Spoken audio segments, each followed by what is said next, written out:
I'm Li Jingjing from Hong Kong U. I agreed on Alex's idea about that. It is still a teacher-controlled system. And if Alex is true, we really needed to consider about the presentation from Carmel, right? She said that most of the teachers do not think it is a good idea to have e-learning in teaching process. If teachers are so critical in this process, we really needed to consider about how to train them. But I heard a lot about the resistance from teachers in higher education environment. They resist in adopting and implementing higher technology in their teaching process. So, what do you think about this phenomenon, and what do you think of the result and the potential reasons behind it? Thank you. Okay. Agendas, and I think they don't want to use e-learning. I think it's a question of priorities.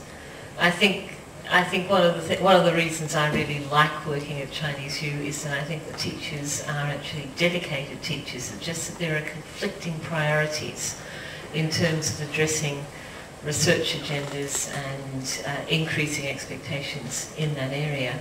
For example, most of the professors at Chinese have their teaching assistants do most of the work on the web. So the teaching assistants upload notes and PowerPoints and manage the forums, and maybe that's partly one of the reasons the forums are all a bit weak. And so what we've started to do is actually run a lot more professional development for teaching assistants.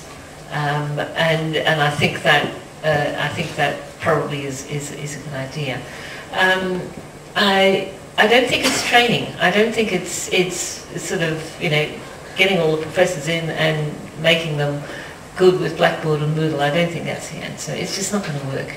I think the discussions about the 4-year curriculum are really good. I think that's where we're going to get a lot of leverage. So as I said, it's not resistance per se to technology. I mean, our digital natives data shows that professors are, have access to and probably almost as much knowledge about, not social media, but knowledge about technology as the students. It's the big divide's not there. It's a question of making sure that the right support structures are there. I don't think it's so much training, it's support structures. As I said, we now have 8 full-time e-learning assistants who are sort of young graduates who are available to help. That plus TA training is likely to get a little bit more interest, plus more internal grant money as well as external teaching development grant money. I think, that hires people to do things. So professors, their job is to think about how to teach, what will be the best learning activities to facilitate the acquisition of the learning outcomes. And I think that's the place they should stay, and that's where we'll get leverage, rather than lots of training for them. I think I can only add on a few remarks. I think we have to shift our thinking from thinking just about how to improve our teaching as professors to the other side of seeing ourselves as really facilitators, like what you said, coaches on the side, and accepting that professors also have to be lifelong learners. Apparently, I think that lifelong learning is such a common jargon and term played by many teachers, professors, educators, that seemingly they are only pointing fingers at the students. You have to be lifelong learners, not me. That's the kind of hidden assumption. Hopefully I'm wrong, I hope. What strategy I'm using sometimes is to let the voices of the students be heard. You have to make your voices known to the professors.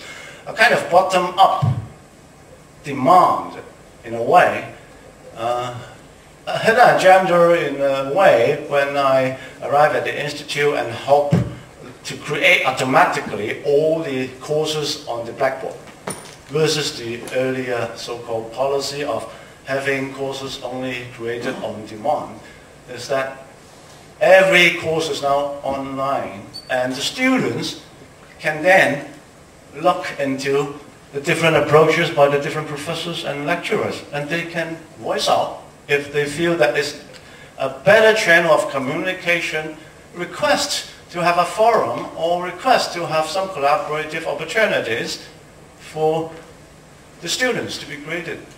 Make your voices open. I think that's a way forward.